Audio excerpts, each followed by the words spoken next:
My childhood friend came home for the holiday and overheard his mom trying to set me up with someone. Are you that bored? He asked his mother.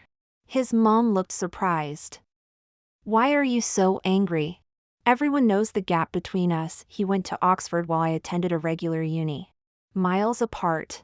He's not interested in me. But no one knows it's been 3 years since we ended our complicated relationship. Back then, he just leaned against the bathroom door and said, "Better to end it now. It's getting rather dull anyway." Ding! This novel reminds you to click the subscribe button in the bottom right corner to read the complete novel. Who's angry? Ethan Rivers' expression remained cold and detached. Don't waste your effort. She won't agree.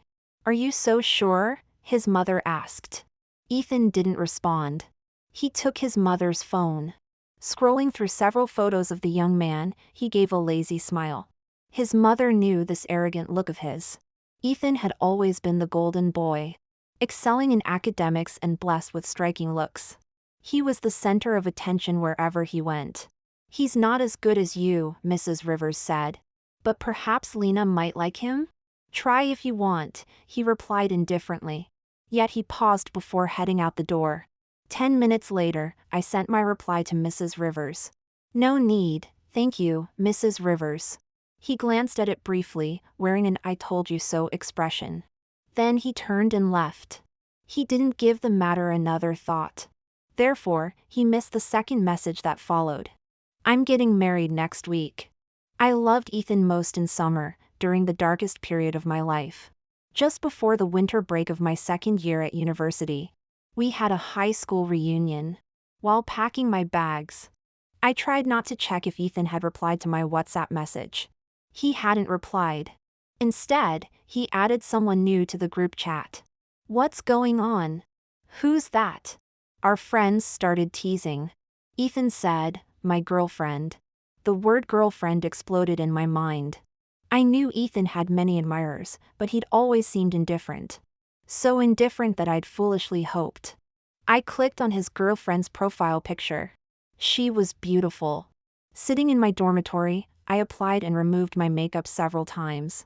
Nothing looked right. When I arrived at the gathering, everyone was chatting animatedly. The laughter stopped abruptly when I appeared. Ethan had just stood up to make room for his girlfriend. He leaned towards me, his eyebrows raised. Lena, what's with that bizarre makeup? His tone was normal, just joking with a friend. Just like always. The only difference was me. My insecurity overwhelmed me. Everyone laughed. I laughed along instinctively, hiding my embarrassment. What's so funny? Ethan's girlfriend pulled me out of the private room and into the bathroom. She helped me remove my patchy foundation, asking, Ethan's being mean. I'll tell him off later. Her hands were fragrant, her skin delicate. She was so lovely even I couldn't help but like her.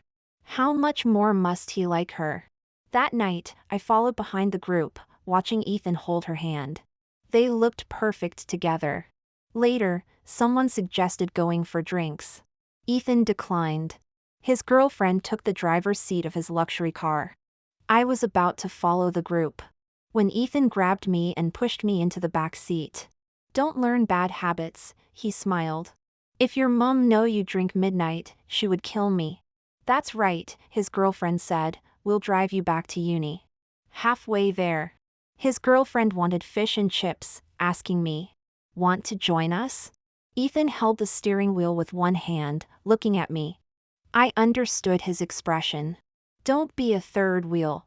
You two go ahead, I said. Ethan still dropped me off at university first.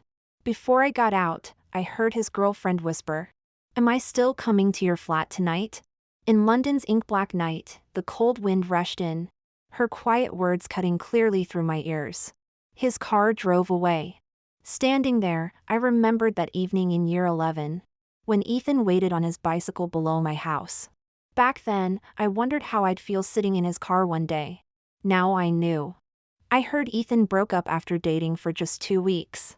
We hadn't been in touch for a long time.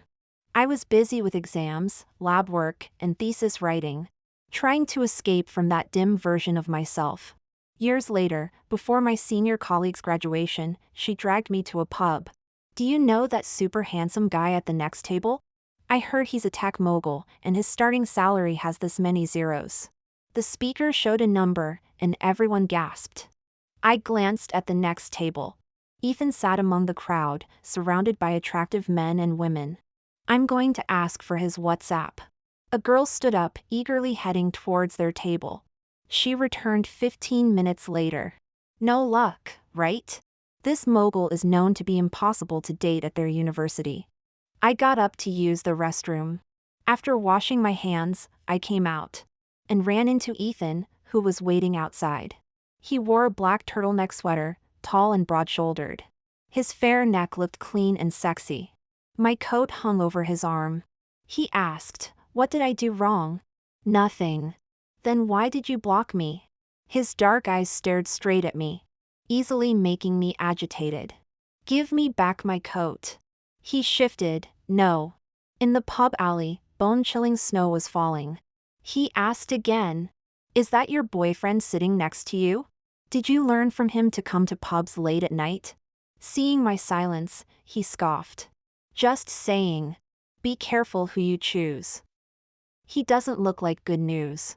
I looked straight at his face, suddenly understanding that some addictions can't be broken. Only satisfaction brings peace. "Are you angry?" My tone was calm. He smiled. "What do I have to be angry about?" "Ethan, do you want to come home with me?" He froze, as if he couldn't understand what I meant. "If not, that's fine. Someone else will do." As I turned to leave, he grabbed my wrist. On that night of first snow in November, our secret, hidden relationship began. Actually, I just wanted to know. What would that arrogant face look like in moments of passion? So this was it. Even in bed, he played pretend, always teasing. He mischievously asked me, "Would someone else do?" No, they wouldn't. I turned away, trying hard not to cry. Month after month, we both became addicted. I felt beyond help. For a moment, I thought he might really like me too.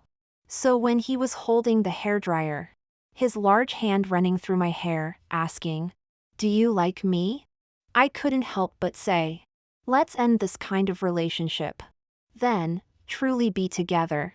But before I could finish, he let go.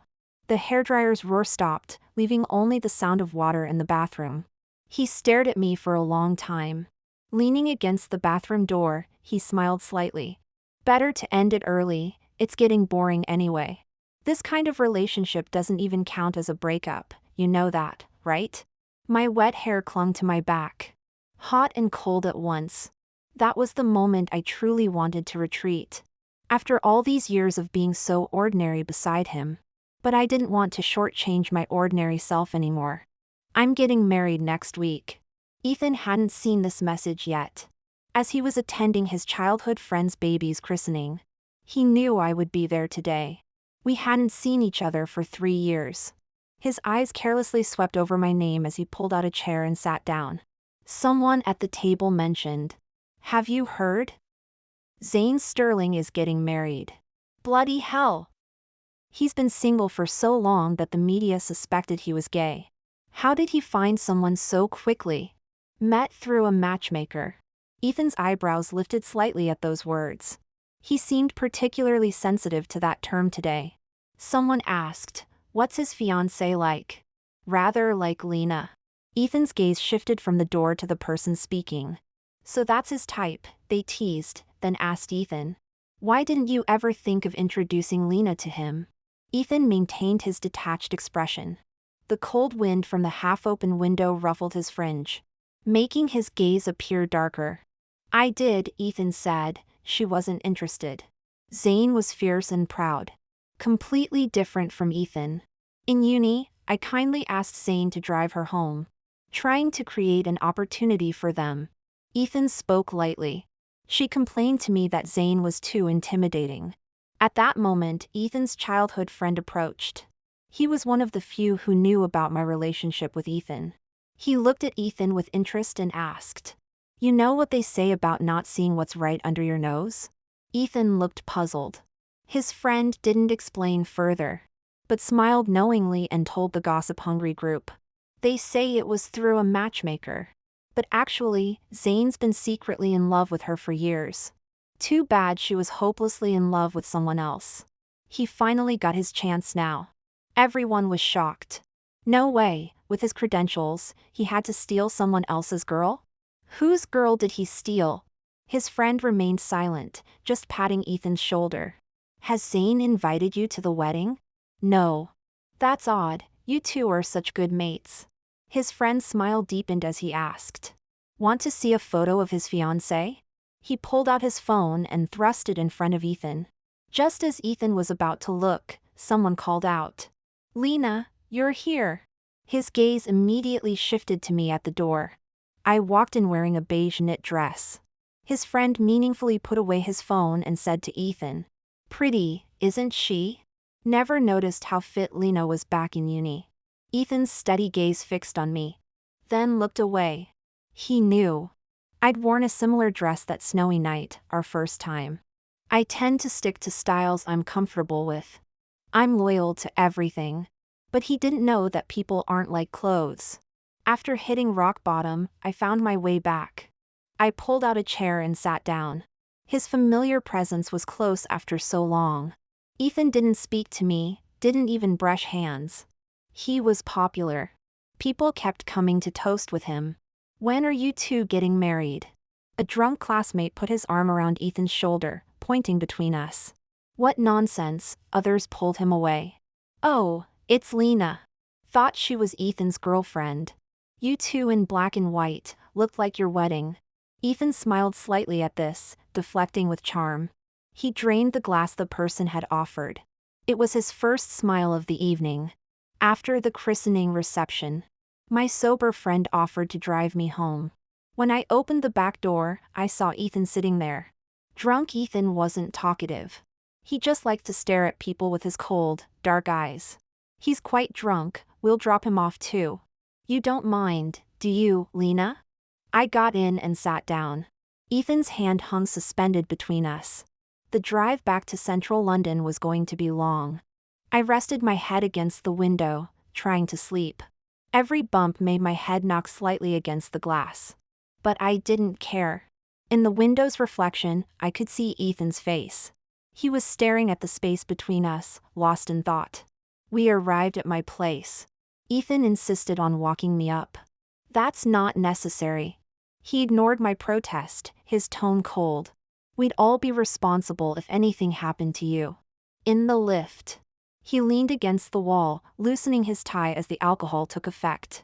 The guy my mom introduced was quite nice. Why didn't you like him? He tilted his chin down, his gaze probing. Not your type? So what is your type? He seemed to enjoy asking questions he already knew the answers to. Someone like me? I met his eyes in the lift's reflection, not anymore. Or the opposite of me, like Zane? My gaze froze. He said, too late, he's getting married. Ethan seemed suddenly interested, casually asking, Lena Woods, since you're going on blind dates anyway, why don't we give it a try? He bent down to look into my eyes. You haven't been waiting for me to say this all along, have you? I haven't. I looked at him seriously. The day we split up, I made it very clear I would never fall for you again. Is that so? He put one hand in his pocket, smirking lazily. Good. Don't marry just anyone to try to forget about me. Ethan's attitude was indifferent, clearly awful yet speaking pretty words. His tone completely sincere. I want nothing more than for you to marry someone you truly love. I'll definitely wish you all the best. Ethan walked down the stairs and back to his car. Leaning against the vehicle, he watched the light come on in my window.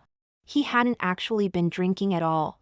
His glass had been filled with flat Sprite the whole time. Move over, he said. He tapped on the driver's seat and took back his car keys. Telling his friend, I'll drive you home. Why do you keep doing this? His friend settled into the passenger seat, hesitating before speaking again. It's been 3 years since you split up. You're still as sharp-tongued as ever. How can you be so sure she'll always have feelings for you? The city lights flickered past Ethan's listless eyes. I just know. The car fell silent for so long that his friend was nearly asleep. Then Ethan spoke again. We never actually broke up.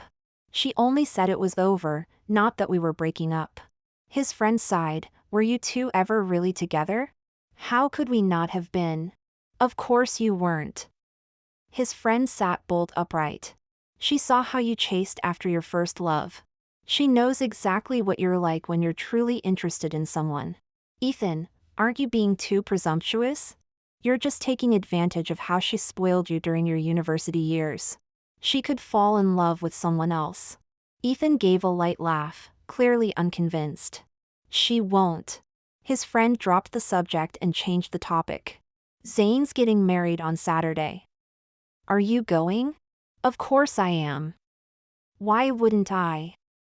Ethan smiled. In fact, I'd like to ask him why I wasn't invited. I never thought I could do it. The first year after ending that abnormal relationship with Ethan, that desperate need for him finally disappeared.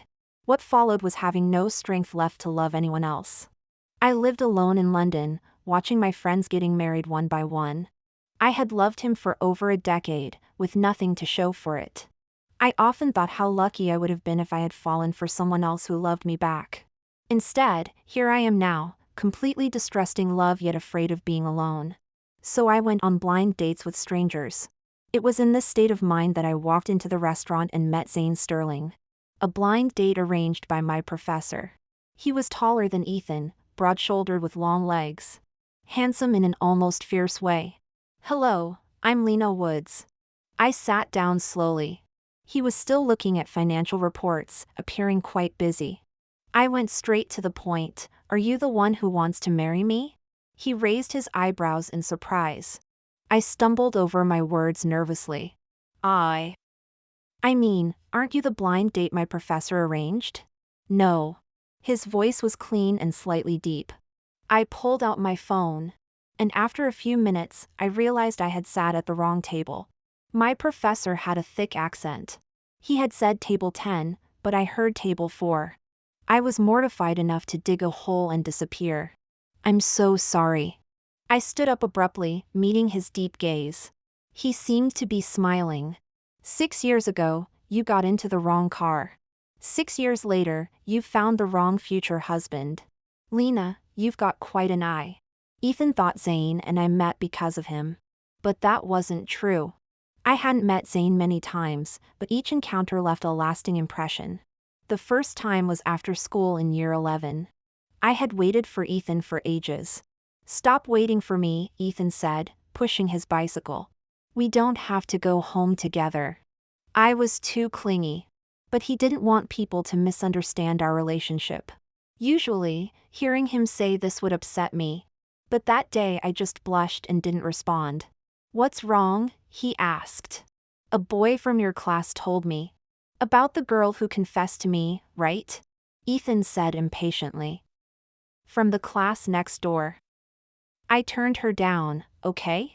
Why are you so obsessed with my business? I clutched my bag strap and fell silent.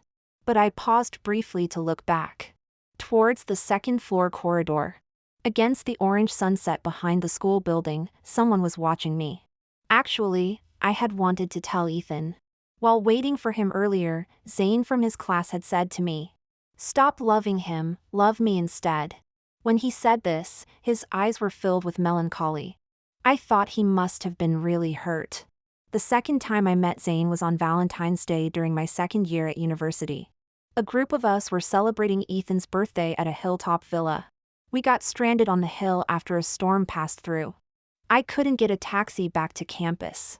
My best friend was doing tarot readings for me, insisting, "Your true love will appear in the next moment." But Ethan had already left with someone else. At the time, he was pursuing his first love quite intensely. And this gathering was actually arranged for her, though I didn't know it then. I was still waiting for him to come back and pick me up. "No way, that's not right," I said. My friend, refusing to have her mystical abilities questioned, huffed. "How do you know you won't meet someone better?" Just then, my phone buzzed. A message from Ethan. "Coming to get you, come out. I turned to see a sports car through the floor-to-ceiling window. I bounced out excitedly, my coat half on, and opened the car door saying, "Weren't you supposed to drop someone else off first?" Instead of Ethan's face, I met a pair of deep, dark eyes. I recognized him instantly. It was Zane. He had that "I know exactly who you thought I was" look on his face. "I'll take you home," he said. In the car. Two strangers in silence. His driving was steady. I'd heard he'd gone abroad to study after graduating from high school. When I meet someone I barely know, my brain automatically starts replaying all my memories of them. But with him, I only had that one memory from year 12. Stop liking him, like me instead. It was probably just a whim. Zane Sterling, with his looks, surely had more admirers than Ethan. He must have forgotten all about me by now. The sports car had excellent soundproofing. The silence made me uncomfortable. I started scrolling through my phone. Accidentally clicked on a voice message from my best friend. Her loud voice suddenly echoed through the car. "Is that Zane picking you up? He's criminally handsome. He's on the hot list, you know. Wonder what he's like in bed?" I stabbed at my screen. Wanted to throw my phone out the window. What list? I'd never heard of it. Thanks to her, I was even more nervous now. Couldn't bring myself to look at Zane's expression. Can we put on some music?"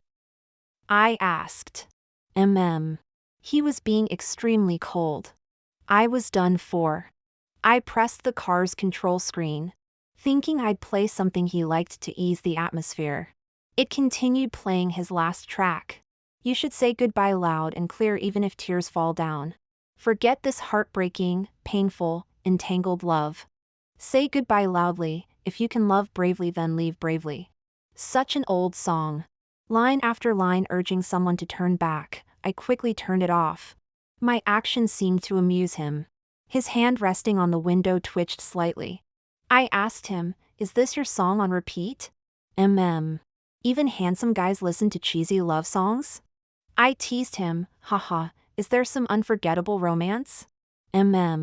"So after listening to it so many times, have you forgotten yet?" He didn't respond. Instead, he opened the car window, letting the air rush in. Outside was the sea, sparkling in the twilight. The salty night wind wrapping around us. "I still can't forget," he said. My hand tightened on the seatbelt. As the wind blew through his hair and messed up mine, I heard him say, "Lena, don't be nervous. What I said still stands." I turned to look at him, seeing those enchanting eyes. As if saying, "Choose me." At that time, I was in my most desperate year of secretly loving Ethan. I had countless fantasies about what we would do if Ethan liked me too. I wanted to sit in his passenger seat. Wanted to go to the seaside together on Valentine's Day to listen to music. But all these things unexpectedly happened with Zane that day instead. So that night when I got home and Ethan called to interrogate me. "Well, what do you think of him? Just warning you, he has very high standards, hard to chase." On the other end of the phone, a girl called Ethan's name. I gripped my phone tightly, speechless for a moment. "You haven't really fallen for him, have you? If you beg me, I could help you out." Ethan sounded very sincere, but I instinctively wanted to hide it from him. This was the first time I didn't want to bare all my feelings to him. "No," I said, "he's too fierce." The third time I met Zane was 3 years ago. The day my relationship with Ethan ended abnormally. Ethan gathered some friends for drinks. Zane was there too. "Ethan, you got dumped?" A close friend tried to stop Ethan from drinking recklessly. "Who's got you so bothered?" "No one, I'm not bothered." Ethan refused to admit it. "If she wants to leave, let her. I'm not going to coax her back." The group of men were surprised but didn't truly sympathize with him. Ethan had always been the one doing the dumping, never been dumped before. No wonder he couldn't handle it. It was about time he experienced it. Only Zane remained silent, drinking with him, comforting him, being incredibly thoughtful. It looked like both men had been through breakups, sharing their pain in silence. Both incredibly handsome. Drawing frequent glances in the pub. Zayn couldn't help himself, hugging Ethan's head to hide his own expression, saying, "What a pity." Everyone remarked, "Those two are really close. That's male friendship for you." Zayn ended up driving Ethan home. He tucked Ethan in, made hangover soup, put Ethan's phone on silent, gave Ethan a baby-like sleep. Only after doing all this did he go downstairs and get back in his car. His sports car stayed parked outside Ethan's house for a long time. Zayn turned on the control panel, and that old love song started playing again. You should say goodbye loud and clear even if tears fall down. Forget this heartbreaking, painful, entangled love. That heart that died for love will come alive again one day. Everyone says forget her, go separate ways after all the twists and turns. Who doesn't know you can't let go? Still painfully in love with her. Zayn looked at the song title, Crush on a Flower. He listened for a long time, also studying his expression in the rearview mirror for a long time. After a bit of sadness and regret, came a mix of secret pleasure and soaring joy. He couldn't hold back his smile. So, he turned the car key, drove through the silent streets of the Steel Forest City at dawn, came to my apartment, knocked on the door. My friend broke up. We both knew he meant Ethan. I thought he came to blame me, so? But he said, "I'm so sad, you should comfort me." Zayn's eyes were slightly red, like he'd been crying hard. I stared at him blankly, hurrying to explain. "Don't be sad, I didn't break up with him because of you. I just don't like him anymore." Hey you, oh don't cry. I reached out and hugged him. His head naturally rested on my shoulder, breathing heavily, crying pitifully. Seconds later, I realized I might have crossed a line and tried to let go. His large hands climbed up my back, held me tight in his arms, as if trying to squeeze out any distance between us. I had to stand on tiptoes, my weight completely on him. I thought he must be really upset. Later I understood, he never needed Ethan to create opportunities for him. Zayn had always been skilled at seizing his chances with me. Just like that day at the restaurant. I was still drowning in embarrassment from mistaking someone else for my blind date. "I'm sorry." I shouldered my bag, ready to leave. He smoothly caught the strap of my backpack, looking absolutely irresistible like a fox. "I'm fine with marrying you. But I don't want the kind of marriage where we're just politely distant. I want us to be completely in love." "Lena Woods, can you do that?" I don't know why. I couldn't bear to see him sad anymore. Like someone who had wandered in the desert for too long, finally plunging into a welcoming ocean. "Yes." He clearly heard my answer. Yet he was so stunned he forgot to blink. I had to remind him, "Do you have your ID?" He nodded. I didn't have mine, so he drove me home. I opened the door and ransacked everything looking for my ID. My mom came in asking what I was searching for. Before I could answer, she started. "You're not getting any younger, yet you're still playing around. Did you know Ethan's back? He just dropped off some local specialties. Asking if you're attending your childhood friend's baby's christening next month. Have you blocked Ethan?" "You too."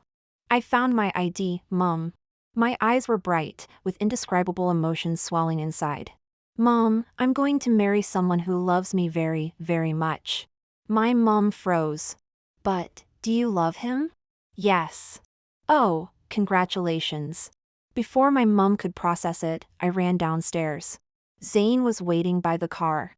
As I opened the car door, he grabbed my wrist. "Are you sure?" I nodded. He stared at me intently, fingering the necklace around his neck. "Lena, give me your hand." I opened my palm, and he placed a graphed teardrop ring in it.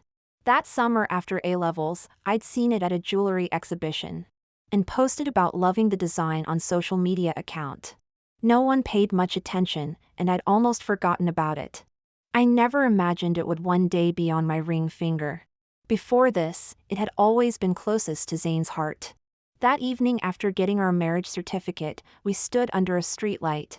A light rain was falling in London, sharing one umbrella.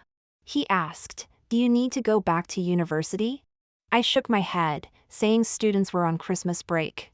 He said he originally had a flight back to Paris tonight for work. Oh, I looked down at his hand holding mine. Then you should go. He laughed above my head. I meant, would you like to come with me? Outside the airport's glass walls was the blue hour of dusk. I followed him onto the Gulfstream private jet, leaving this city that had once made me lonely and sad. On the plane, Zane gave me a card. He said he never imagined he'd marry me. It was meant to be his wedding gift to me. Looking at the balance on that card, I couldn't help saying, if you'd really given this to me, you'd have been crashing my wedding.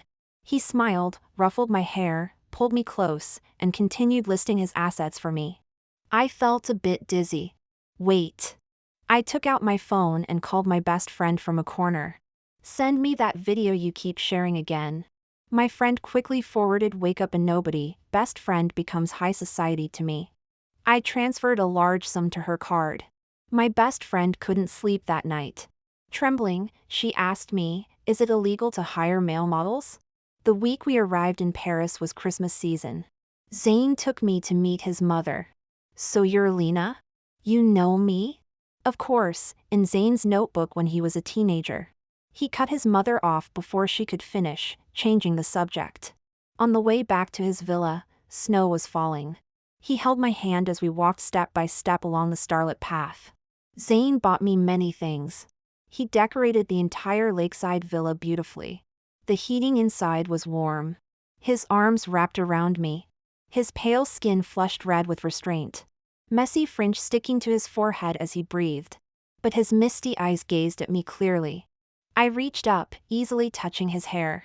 He caught my hand in return, giving him the chance to move lower. Lena, say something.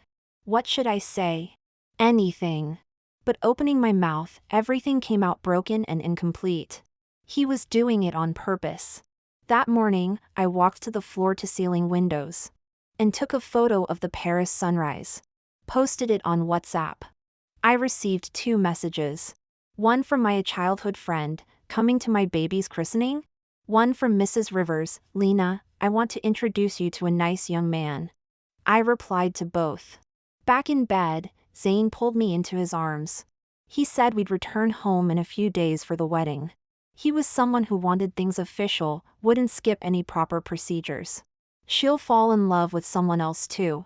She won't. After the christening reception, Ethan drove his friend home, then headed back himself. The whole way, he wondered why Zane hadn't invited him to the wedding. And who he was marrying. Back home, he saw his mom picking out clothes. Quite formal ones. Like for attending someone's wedding. Ethan leaned against the doorframe, watching for a long while. Oh goodness, you scared me, his mom clutched her chest. Why didn't you say anything when you came in? Just thinking. Ethan didn't elaborate, instead asked his mom. Are you going to Zane's wedding? His mom paused, looking at him complexly. You know about it? His mom studied his expression carefully. Ethan laughed. Why are you all watching my reaction to Zane getting married? Are you going? Of course. Ethan walked to the balcony, took out his phone, and dialed my number even though I'd blocked him. While waiting for it to connect, he played with his lighter.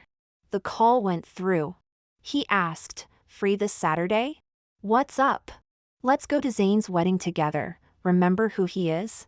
Seeing I didn't answer, he added, don't worry about the gift money, I'll cover it.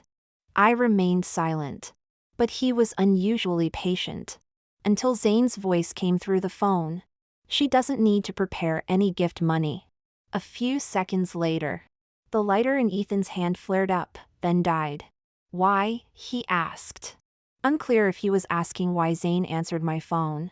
Or why I didn't need to give money. Zane chose to answer the latter. Ethan, since when does the bride prepare gift money? Only breathing could be heard through the phone. Even the lighter sounds had stopped. Very, very softly. Put her back on. Ethan's tone revealed no emotion. I took the phone and heard him ask. When were you planning to tell me? I wasn't planning to tell you at all. I spoke slowly, honestly. We're not even close enough for wedding gifts, you know that, right? On the other end, Ethan let out a soft, mocking laugh. That laugh was like the winter night's cold wind piercing straight to the heart. His laughter was deep, from his chest, impossible to tell if genuine. You should have said so earlier. Why be so guarded against me? I told you I'd sincerely wish you happiness. He emphasized the last part, as long as you truly love him. Before the wedding reception, Zane came to meet my parents. Mrs. Rivers is like a godmother to Lena. She's loved her as her own daughter since she was little, my mother explained. After dinner, my mom suggested Zane and I should also visit the Rivers family. Come in, come in. Mrs. Rivers greeted us with a warm smile, exchanging a few words with Zane. I gazed out into the garden, where the little pinwheel Ethan and I made as children still hung from a tree branch. When I looked back, I unexpectedly caught Ethan's eye at the doorway. He was wearing slippers, slowly coming down from the first floor. I thought he wouldn't be home. He'd only visited his parents a handful of times in recent years. Why was he here so often lately? This is quite a whirlwind romance, isn't it?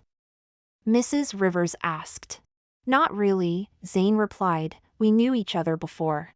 I introduced them. Ethan cut in, pouring himself some water. They got together, and I was the last to know. He turned to Zane, rather sneaky of you. Mrs. Rivers missed his undertone and excitedly patted her son. That's wonderful. You should give them a generous wedding gift then. Actually, I explained, Zane and I met in sixth form. Rubbish. Ethan sat down across from me. He wasn't in the picture back then.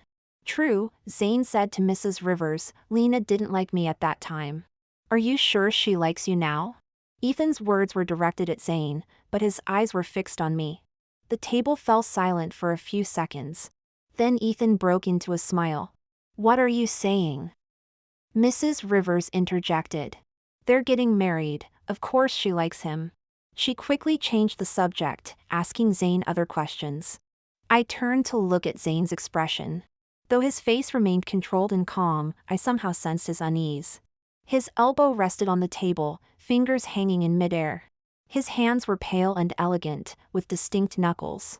Under the table, unnoticed by others.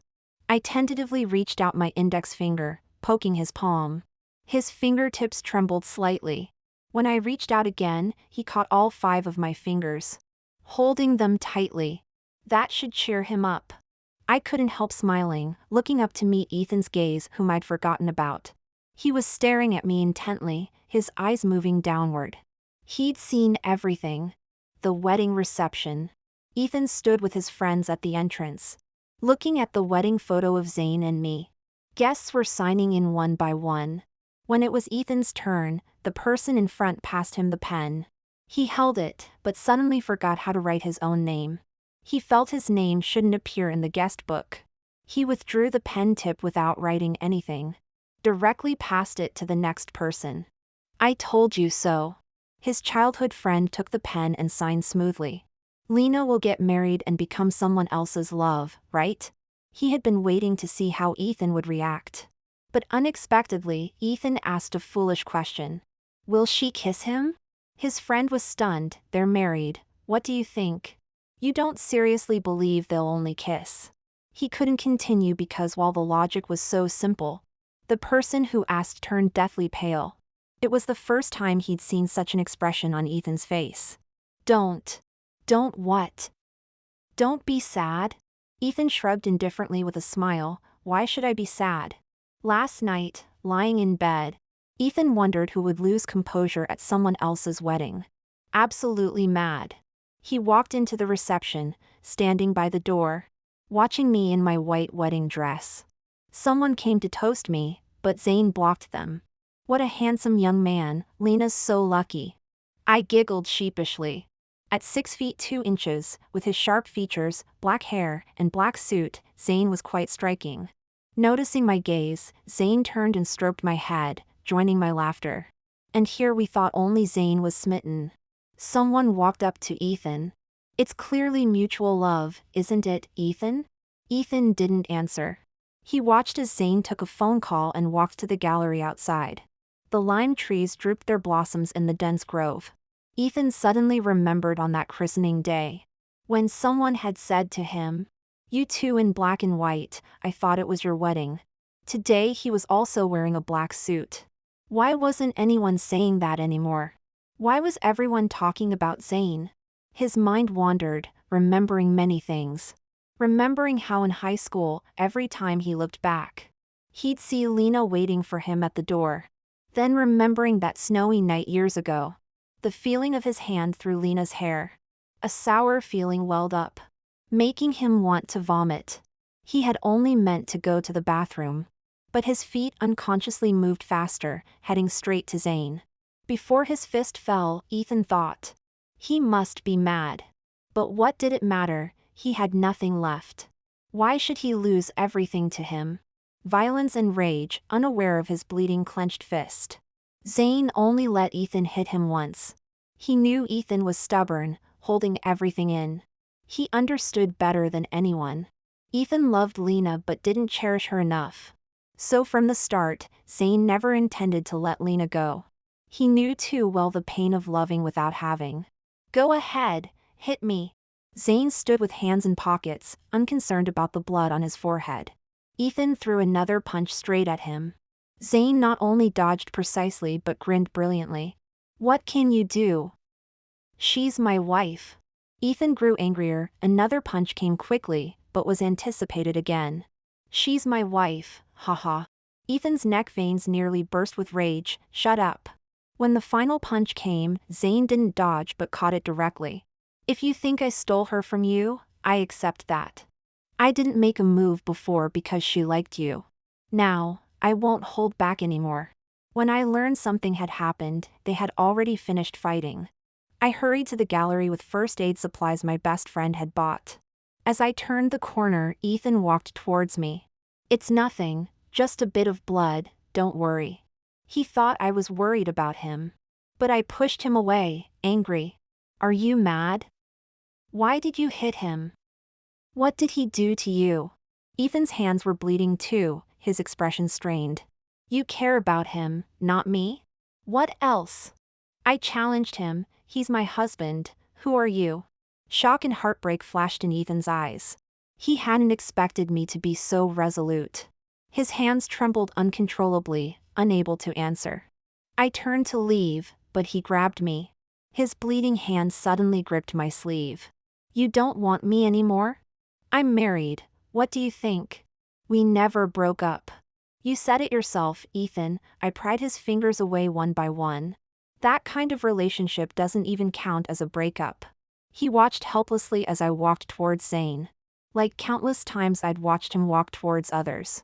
I reached the gallery to find our childhood friends standing with Zayn. They were chatting. Honestly, you've been watching all these years too. The friend kicked a pebble at his feet, asking Zayn. Lena loved Ethan so much, can you be sure she'll love you the same way? Zayn had his suit jacket over his arm. The blood on his forehead making his features even sharper. He looked down and smiled. I'll accept that too. As long as she likes me even a little, whatever she says goes. After that day, Ethan came down with a high fever. I heard he was hospitalized. It was quite serious. His mother, Mrs. Rivers, called to ask if I could visit him in the hospital. I politely declined. I was preparing to move into our marital home. The one Zayn had bought long ago but never visited. A few weeks later, on a snowy evening, I went home for the last time to pack my things. It was an unusually late snowfall at the end of spring. Someone opened the door. I thought it was my mom, but it was Ethan. You're moving out? I nodded. He had lost a lot of weight and looked like he'd rushed over. His face pale, with snow still on his shoulders. Weren't you in hospital? I asked. He gave a wry smile. You never came to see me. I didn't want to. He hadn't expected such bluntness, and his eyes trembled. He smiled faintly and handed me a box he'd been holding. You left these at my place. The box contained all the letters I'd written to him over the past decade. Letter after letter. Ethan had been present at almost every significant moment throughout my school years. I don't want them anymore. You can throw them away. If you want them thrown away, do it yourself. I picked up the box and walked towards the door. He let me walk away. But when I reached the door, I found he'd locked it. What are you doing? Oh, sorry, he held out the key, I forgot. As I reached for it, his fingers firmly gripped mine. I instinctively tried to pull away. He forcefully leaned his whole weight against my shoulder. Don't leave me, please. His tone was utterly desperate. Why? He asked, choking up. I felt something cool on my shoulder and realized he was crying. He asked me many whys. Why, after loving him for so many years, could I stop so suddenly? Why had I always looked back before, but wouldn't now? Why couldn't I wait for him? He said he'd come back intending to start over with me. Now he loved me even more than I had ever loved him. I pushed him away with all my strength. A deep disgust welled up inside me. So what if you love me now? Does that mean I must respond? Did you ever respond to me all those years? Not once. Now I don't want to hear anything you have to say. I grabbed the lighter from the table and set fire to the letters in the box. The flames danced in his eyes. He rushed forward, trying to separate the letters. Desperately trying to extinguish the sparks. Fear spread across his face. He ignored his burning and blistering hands until all the flames were out. But the letters were already blackened. He looked up. I was gone. On the day I moved into our new home, Zane was away on a business trip abroad. He had been extremely busy lately. His return date was uncertain. I hadn't been in touch with him for several days. A week later, his mother sent me a large box. As I was crouching down to open the parcel, Zane appeared at the doorway. I didn't know how long he had been watching me. The warm light from the entryway fell softly on his face. Under his sharp, distinguished brow bone and between his straight, prominent nose bridge lay a subtle beauty mark. You're back? I ran to him and took his luggage. He looked down at me and asked, "Can't you type?" Pardon? I looked at him, puzzled. Do you know how to use your phone? He asked. Of course I do. He held out his hand, gesturing for my phone. I handed it to him, but he didn't let go of my hand. His fingers covered mine, guiding them. He opened WhatsApp on my phone, found his profile, clicked on it, and typed in the message box. When are you coming home, love? I miss you. But I looked up, suddenly aware that this position had me completely enveloped in his embrace. His breath was close, carrying a faint scent of woody cedar. Didn't you miss me? He asked. I did. He smiled, his gaze lingering on my face, gentle as spring water. Now you know how to type? He leaned down to kiss me. Send messages like this next time. Zane had rushed back to spend the holiday with me. His work wasn't finished yet. After making dinner for me, he sat in the living room having a conference call with his earphones on. I kept my slurping and TV watching quiet to avoid disturbing him. He tugged at his tie. I looked up to see him deep in thought. Was he pondering some work-related problem? During a break in his call, I brought him a cup of honey water. Is it difficult? I asked. I'm distracted, he said. Oh. He pulled me down to sit on his lap. I've been thinking all evening about where we should go for our honeymoon. I pushed him away. Be serious. I got up and went back to crouch by the sofa to open the box his mother had sent me. Inside was a metal tin. The tin was slightly rusty. It contained an A4 notebook and an empty Pilot pen. During a weekend study session in year 11, I briefly shared a desk with Zane. He was cold and unapproachable back then. We barely spoke to each other. During breaks, several girls would gather around my desk, chattering away. I couldn't hide my crush. There was this trend at the time. If you wrote your crush's name with a pen until it ran out of ink, your wish would come true. My friend told me about it, and Zane overheard. After school, he cycled home. While waiting at the traffic light, he spotted me lingering in the stationery shop. It was a deep blue summer evening. It had just rained, and more seemed imminent. He had already cycled past one intersection but turned back anyway. I was carefully selecting a pen.